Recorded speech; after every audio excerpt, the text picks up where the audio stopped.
the first thing we're going to do is we're going to have the presentation of the colors, and then we're going to have a Pledge of Allegiance.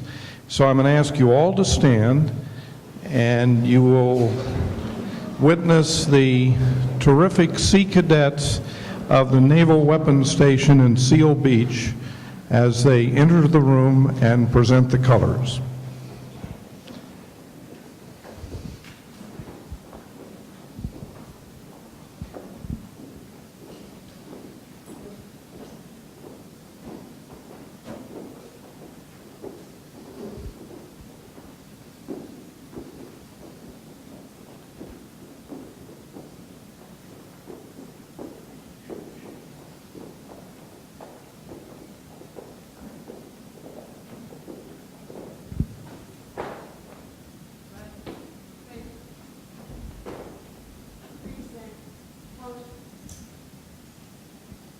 Please join me in the Pledge of Allegiance.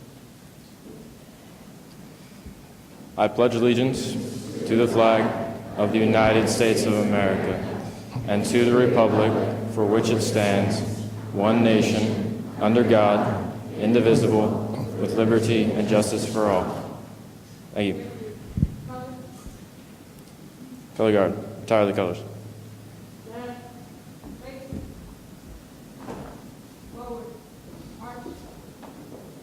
Thank you.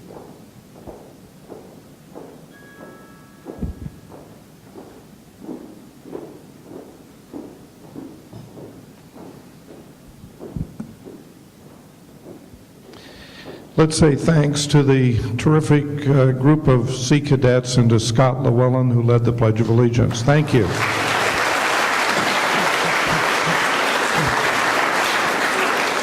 All right, now the good news is you can all sit down. You can all sit down. Now, could I hear who is here from Buena Park? No, I want to hear it. Can you cheer or something? Are you all from Buena Park? Are you? Is that right? Huh? You're gonna get out shouted because there's not that many of you. But thank you for coming. And how many people from St. Anne's? I could hardly hear that. How many from St. Anne's? That's good. Now, do you know why you're here today? Let me tell you why you're here today. When you arrived, did you see all that steel and the big fire trucks out there?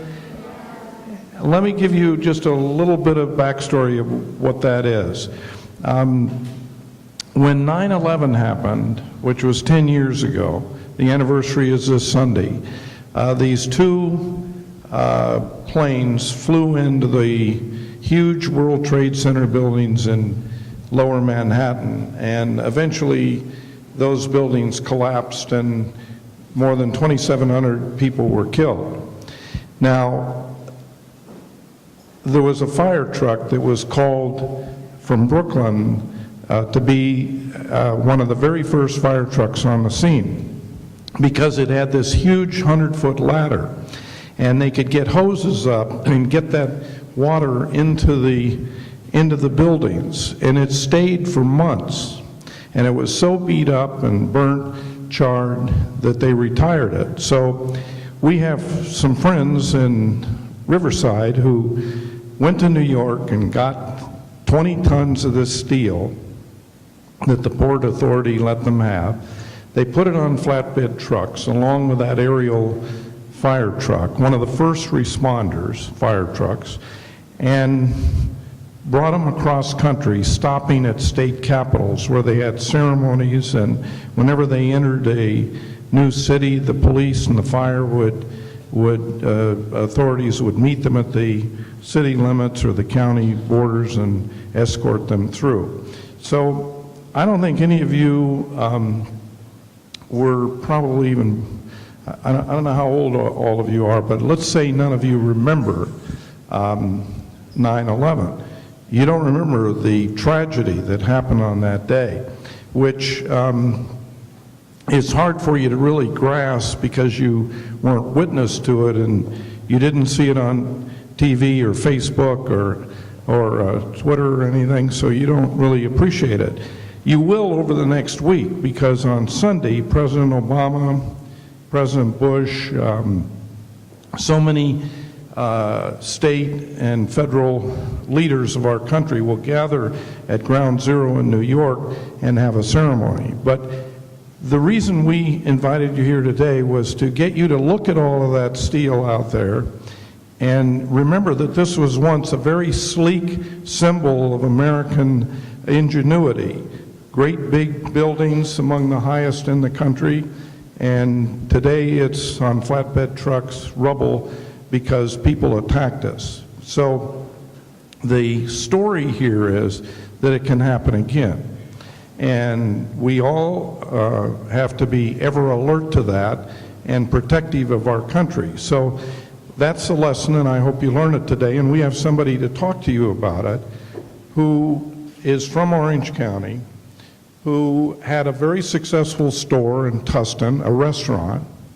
And when 9/11 happened, she was so emotionally moved by it and concerned by it and alarmed, as was everybody in the world, that she sold her restaurant and moved to New York voluntarily on her own, asked for donations, got terrific support, plus her own money, and for 2 years she served food to the firemen at 103 different firehouses all through the 5 boroughs of New York.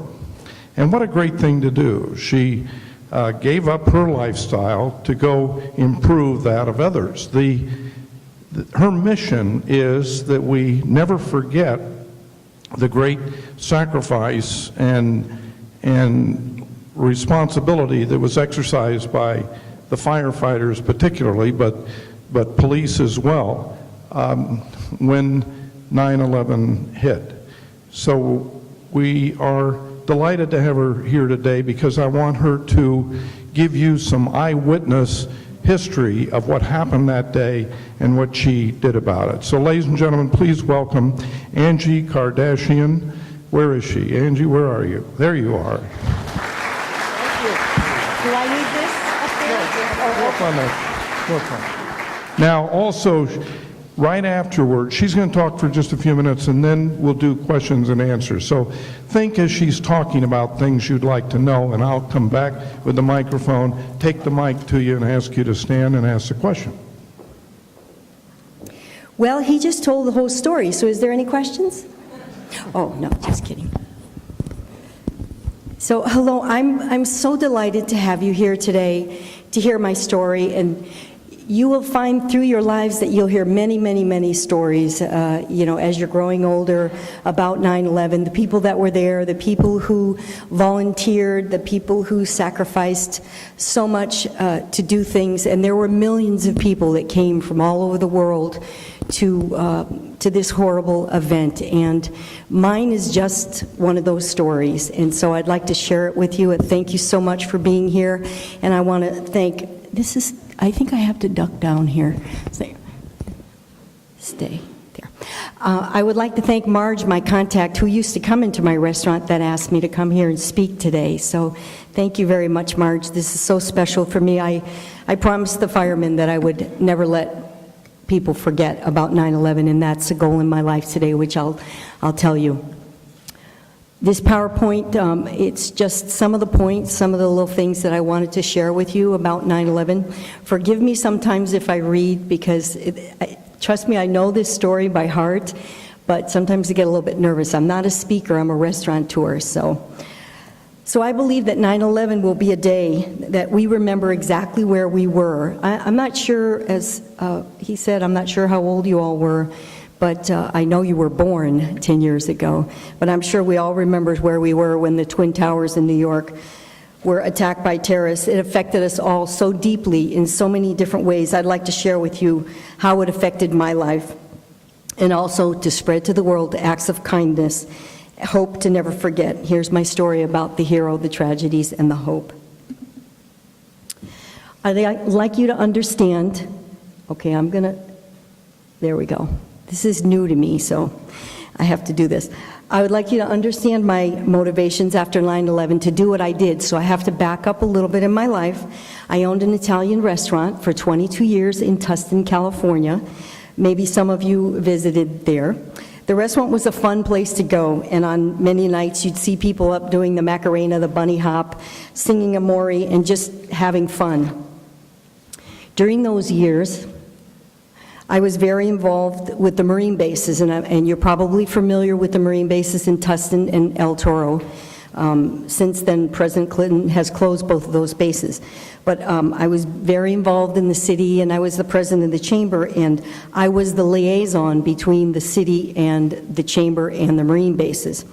But after my duties were over, I continued my involvement and built up many relationships, many friends along the way.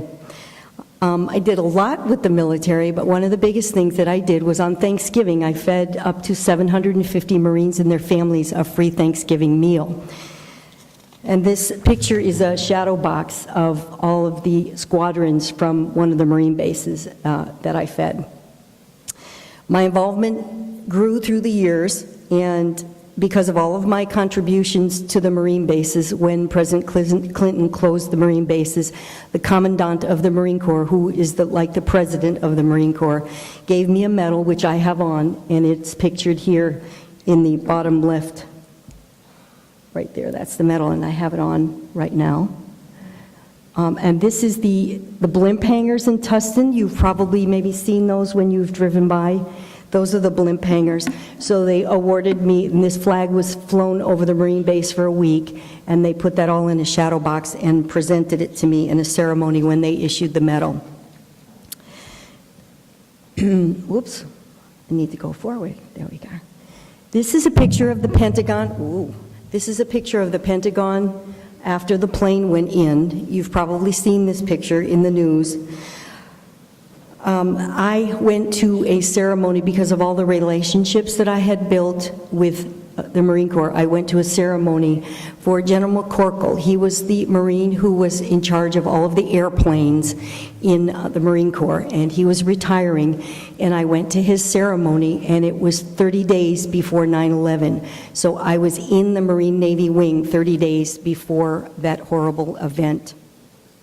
From there, I decided to go to New York and have a little vacation. And this is my ticket to the World Trade Center. Two of the buildings, one of them on the top had an observation deck. And this was the ticket that I purchased to go into the observation deck. And if you notice the date of the ticket, you probably can't see it from where you are, but the date of the ticket is 8/09/01. I also have the ticket on the table there for you to see. But also, again, it was 30 days before 9/11. I went into the observation deck and then left that building and went into the other building and had lunch on a restaurant called Windows on the World. So I was in all three of those buildings 30 days before 9/11. 30 days later, on that fateful day, all three of those buildings I had just visited had been attacked. I felt like it could have been that day. It could have been the day I was in the Pentagon. It could have been the day that I had lunch at Windows on the World or in the observation deck. I felt like I could have been one of those people that lost their lives. The attack was the greatest mass murder in the history of the United States. The response also, by far, was the greatest rescue operation in the history of our country. Over 20,000 people were saved. Actually, I think it's more than 20,000 people. Saved because of what our firemen ran into. Saved because of what our policemen ran into. Our uniform officers were running in to save them when people were running out. We must never ever forget that. This was my profound call to action. Nearly everyone in this great country felt compelled to do whatever they could to express newfound patriotism and help in any way possible. This was my way, and I called it my cooking ministry. The first day that I arrived in New York was the day of the cutting down of the ceremony of the final beam at the 9/11 site. This picture, by the way, this gentleman, I have one page pulled out of one of my books, and his picture is there, and The inscription, as you can see, reads, "When others ran out, he rushed in." And along with many other firemen and policemen and Port Authority and military and all of the people that were there helping out. So this was the day of the cutting down of the final beam at the 9/11 site. This beam represented for a lot of people their families and the bodies that were never found. I was honored to be invited by the firehouse that is right on the Trade Center property where the two buildings are. It's called Engine 10 Ladder 10. They called it the 10 House. It was a sobering day, and I knew that I had made the right choice. These next pictures are just some of the pictures of the firehouses that I cooked for. As he had said, I cooked for 103 companies, and so I picked out some of the pictures that were special to me. This is Engine 280 Ladder 132, St. John's Place in Brooklyn. This is Engine 9 Ladder 6 in Chinatown in Manhattan. Engine 4 Ladder 15, Ladder 10 in Seaport Village in South Street, Lower Manhattan. Engine 3 Ladder 12, Battalion 7 in Chelsea, Manhattan. Maybe some of you have been to some of these places in New York and they sound familiar to you with your parents. This next one is Rescue 1 in Midtown Manhattan. And this next one just gives you an idea. I brought candles and red tablecloths, somewhat of a luxury that they would have. I'd like to share with you some brave but very sad stories to try to help you remember how devastating this event was, how it will be in our history books. So here goes.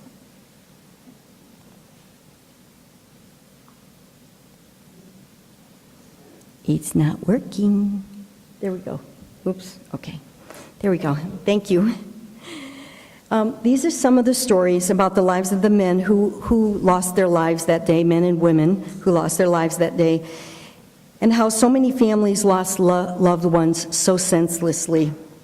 I'm sure you recognize this poster, maybe. I have the poster over here to the left of me. But this was Father Gabay. He was one of the chaplains for the fire department, and he was not one of the first person that lost their life, but he was the first one that they recognized. So he was death certificate number 1. He was killed by falling debris, falling on him when he was praying over a fireman. And all of the small pictures around it, you may not be able to see it, but are all the firemen, the 343 firemen that lost their lives that day. And that picture is over there so you can get a closer look at that picture. But that's Father Gabay in the middle of the buildings that had fallen down. This next, if you've ever been to Midtown Manhattan, this is the firehouse that's right downtown Times Square. If you've ever been there, you've probably walked by it. This house was one of the firehouses that lost the most men, 17 men from one firehouse, 2 battalion chiefs, 2 lieutenants, 1 captain, and 12 firemen. Also at this firehouse was a gentleman by the name of Joseph Angelini. He and his son both worked at that firehouse, and they both lost their lives that day. And I tell you these stories because I want you to realize how devastating this event was in our history. And I'm sure that some of the people that are not in school remember, but I'm focusing more on you all, how devastating this event was in our nation's history, and how, as you get older, this event will be in our history books. And you were alive when it happened, so.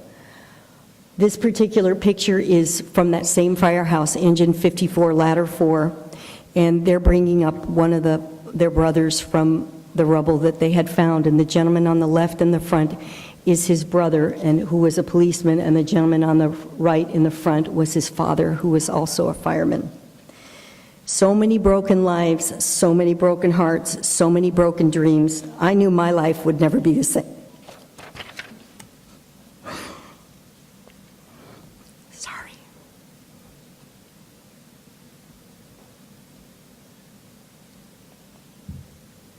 This is another firehouse in Queens. Squad 288, they lost 19 men. At this point, I began to recognize the names and the stories, and the firemen told me about their families. It became very, very real and very, very close. I couldn't believe what these men were experiencing, men and women, but so honored to be there to share in their grief. I knew once again I was where I was supposed to be. This next picture is Battalion Chief Jim Ritchie's. He was known at Big Daddy in the hole at Ground Zero when they were recovering bodies. Chief Ritchie's was at the second firehouse that I cooked for. He was wearing his son's T-shirt from Ladder 114 and carrying his son's battered helmet in this picture. His son, Jimmy Ritchie's Jr., was to celebrate his 30th birthday on September 12, 2001. A former police officer turned fireman, and on March 25, 2002, 6 months after the attack, Jimmy Ritchie's Jr. remains were found 10 feet below the very spot where his father stood in this picture just 3 weeks before. I know from your vantage point you can't see, but this is his father, and he's standing right there, and they found his son right below that 6 months later. So this is his dad, and he's standing right there, and they found him below, right below where he's standing in that picture.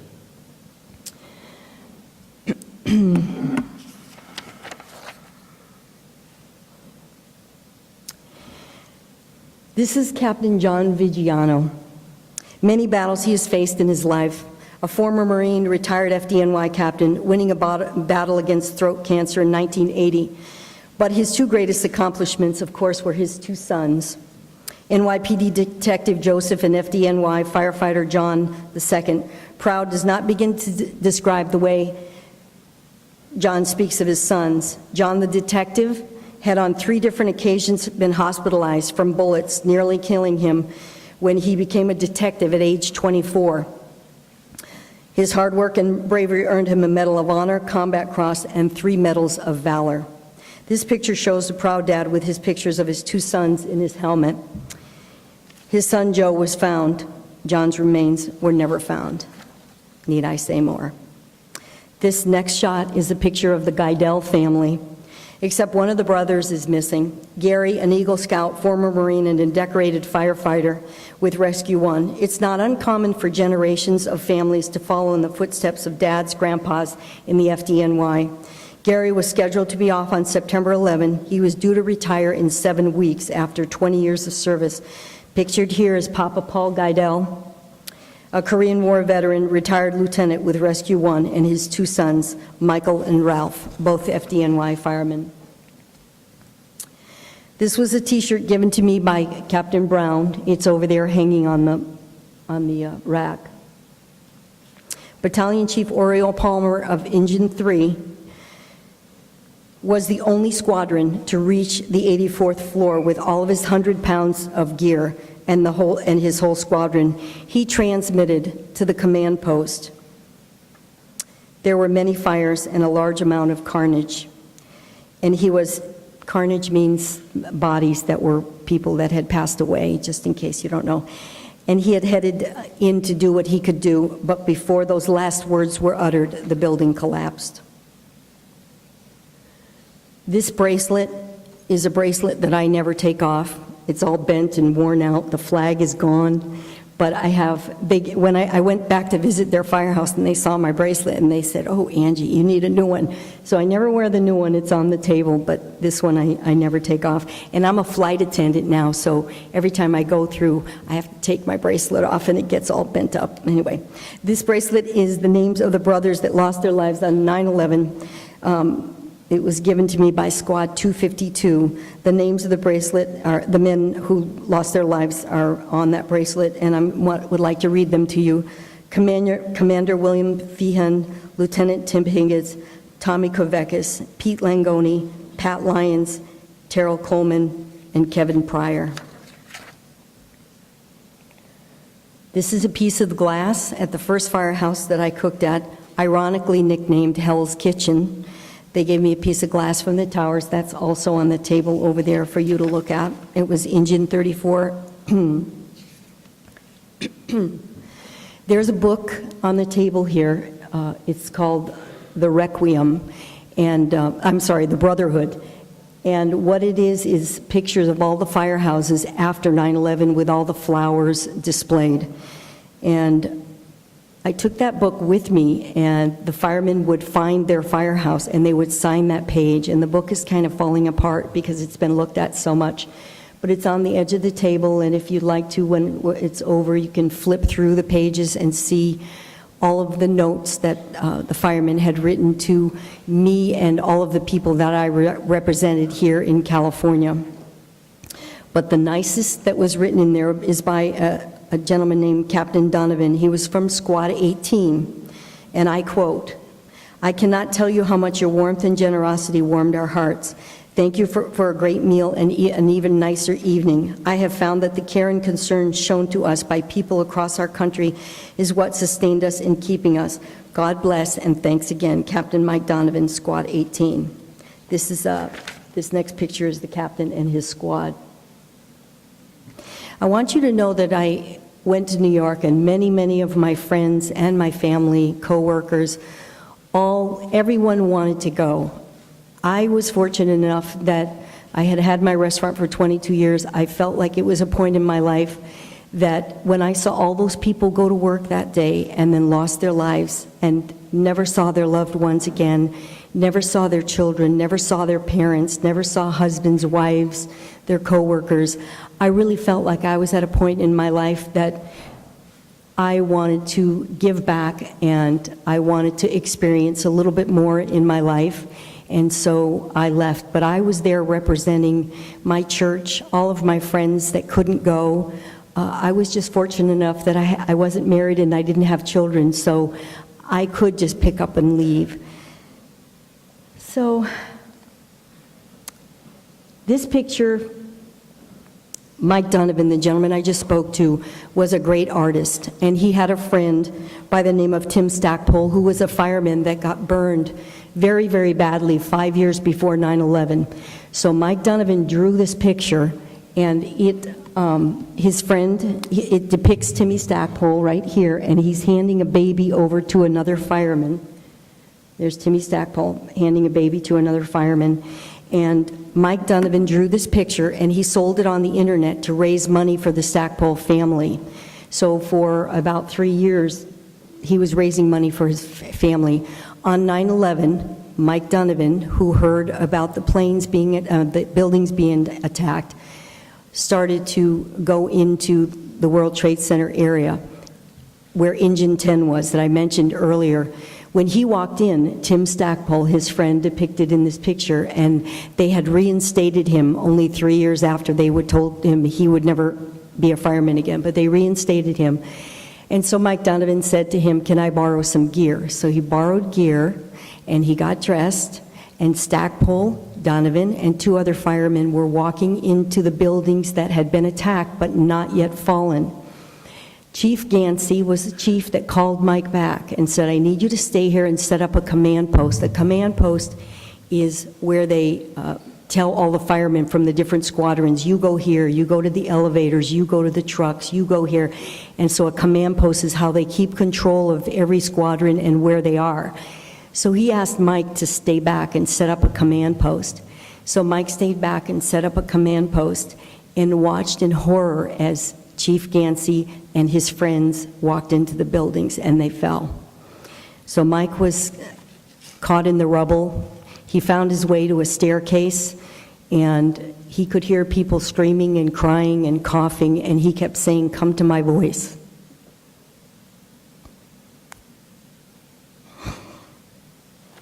Sorry. He kept saying, "Come to my voice." And he saved about 30 people that day. So he's a very special man.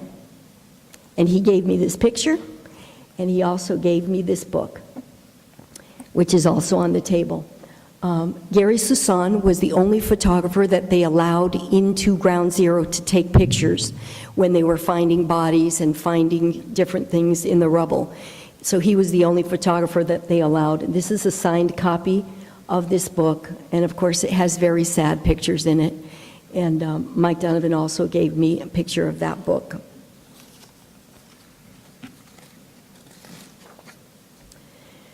This is a picture of Sergio Villanueva with his mom in front of the World Trade Center. He was one of the firemen who lost his life on 9/11. His fiancée made this book, and it's on the table there. It's an unbelievable book about this young gentleman's life. He was a policeman and then became a fireman. I just want to show you some pictures from this book to show you how brutally his life was taken away, and just a beautiful person. Of course, I didn't know him, but you can just see from these pictures. This is him with his brother, with part of his family, brave fireman. Some of the events in his life when he was a police officer. And the last page of this book reads, "A great soul serves everyone all of the time. A great soul never dies. It brings us together again and again." I'd like to share with you a little bit about my medals that I'm wearing. This medal was given to me by a police chief the night I cooked for his battalion house. It's called the 343 medal. The 343 represents the number of firemen that died that day. And if you see this medal with a gold star, which I have on, means you were there recovering bodies at ground zero. If you see this same medal with 2 gold stars in it, it means that you were there recovering bodies and you were there when the buildings fell. This second medal it's called the Honor Legion Medal. It's given to me by Chief Gaetani. It's an honorary firefighter medal. The definition for this award reads, "An individual who has rendered service to the fire department of the City of New York and has merited gratitude and recognition for those services." And this was a letter that I also received at the same time as the medal. Thank you, Angie, especially for all the fun we had singing together. I made them sing. I have not seen the men laugh like that at the dinner table for a long time. We surely appreciated it. At that moment, I felt like these men were experiencing such a horrible event in our history, and I came into their firehouse, I cooked for them, and in my restaurant, I used to pass out song sheets for Amore. When the moon hits your eye like a big pizza pie, that's Amore. And I would pass out the song sheets, and after I cooked for them, I would make them sing that song. And it was a very fun time, and they would laugh. And I just felt like, just for an hour, maybe, just maybe, I had them put that 9/11 event in the back of their minds. If that's for me, tell them I'm busy. So, as these incidents unfolded, I knew that even though I had refinanced my house twice, I had used all the profits from the sale of my restaurant. A couple of times I was giving up in New York. I was going home, ran out of money, but I knew after participating in so many ceremonies, I knew that I was where I was supposed to be. It took 2 years out of my life, but you know what? They were the best 2 years of my life. I moved 14 times in 2 years because I didn't really have a place to live. I was just out there floundering around. I would do it again in a heartbeat. I'm not suggesting that you all go 3,000 miles, leave your families, refinance your house, but what I do encourage is to step out of the box and do something nice for someone today, tomorrow, next week. A single mom, a dad, someone from your church, a stranger in the grocery store.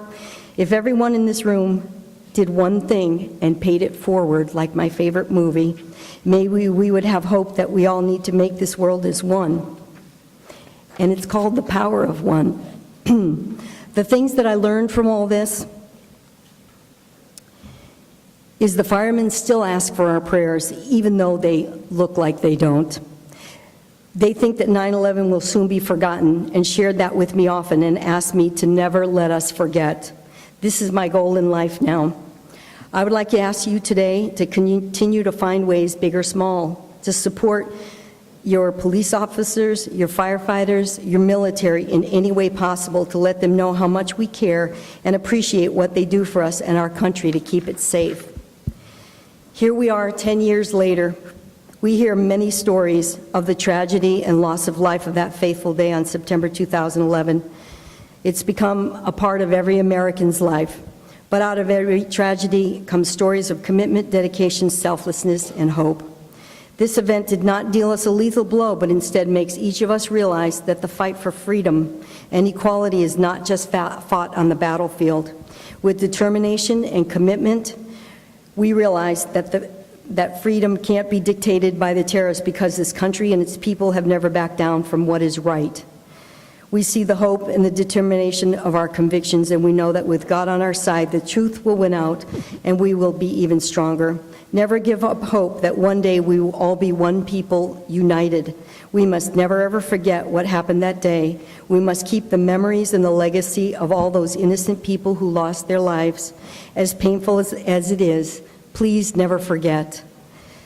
Thank you for your time and sharing with me. I'd like to open it up for questions. If anybody has questions, thank you so much for being here and sharing my story. Thank you, Angie.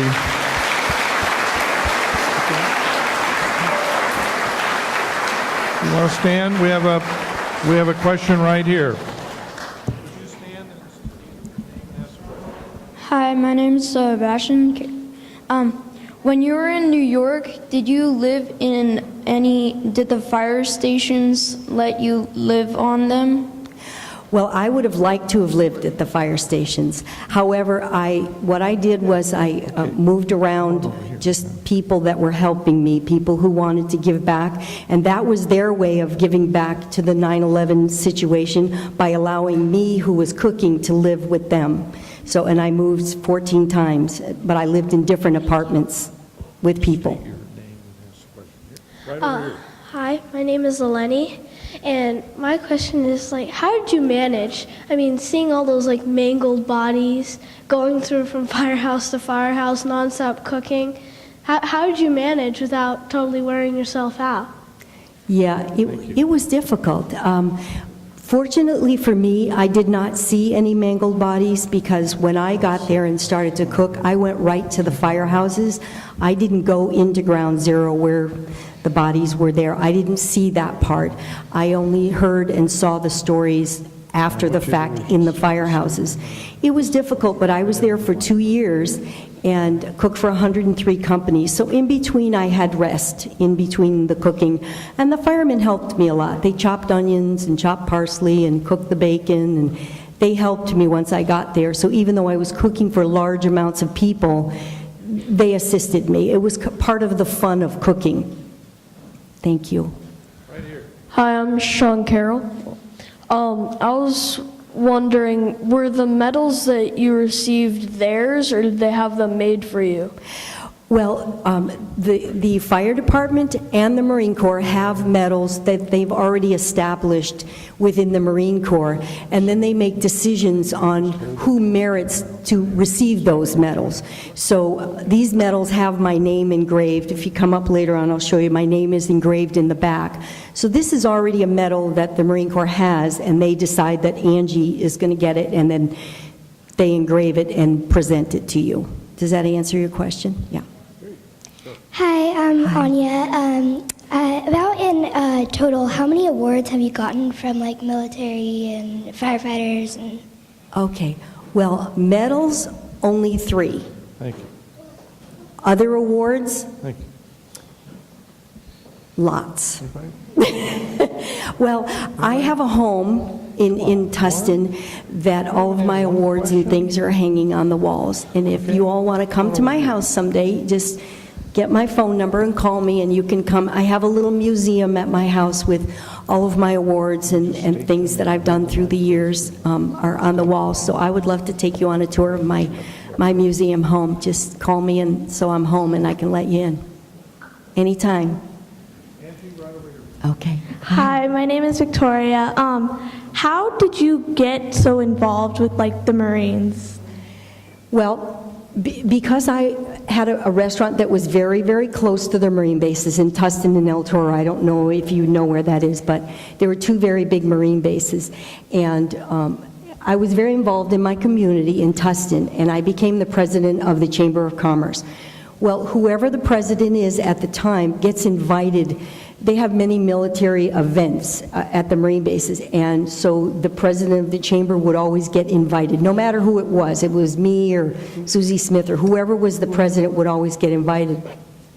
And I enjoyed going to those events and my involvement, and I loved the Marines. And so when I was president for 2 years, and when that ended, I decided to just continue to do some of the things, and then became very involved, and they would invite me to the Marine Corps Ball every year, and I would go, and then I decided, after I had my restaurant for about 5 years, and I started to make a little bit of money, I wanted to give back to the community, and the Marines were who I decided to give it to, because I realized that those guys were away from their homes and nowhere to go, and they ate in the mess hall. Well, they eat in the mess hall every day, so I thought it might be nice if they could go somewhere where it seemed like home, and so I started to do that, and then it started with about 125 people, and then it doubled, and then it doubled, and then it doubled, and it became about 750. So I just sort of adopted them, but I think they adopted me too. It kind of worked both ways. So you can get involved in anything you want to in your life if you just make a decision that that's what you want to do. You can, the Marines, the Navy, the Air Force, your church, anything you decide that you want to do, you can do it. You're welcome, sweetheart. My name is Sarah, and my question is, what was the name of your restaurant? It was called Angie's Cuisine Italiano and Pizzeria. All right, we have time for one more, and I'm going to let one of the adults ask the question. Say my first name. Hi, my name is Eric. I was wondering if you're going to be going to the memorial dedication on Sunday? In New York? Yes. Actually, on Saturday, I have a commemoration at my house with about 750 people invited. I wanted to go on Sunday, but I felt like I needed to be here on the West Coast, and there are a lot of cities that are doing commemorations, but because I was so involved, I felt like I needed to be here on the West Coast to have my friends and people that know me and know what I did come and have a commemoration here. So you're invited. Saturday the 10th, 3 to 8, my house. Be there. Okay, 3 to 8 at your house? At my house. All right, we'll all be there. Bring your friends, bring your families, all right, Angie, thank you very much. Thank you. It was terrific. Thank you. Thank you. Thank you very much. Thank you. Thank you.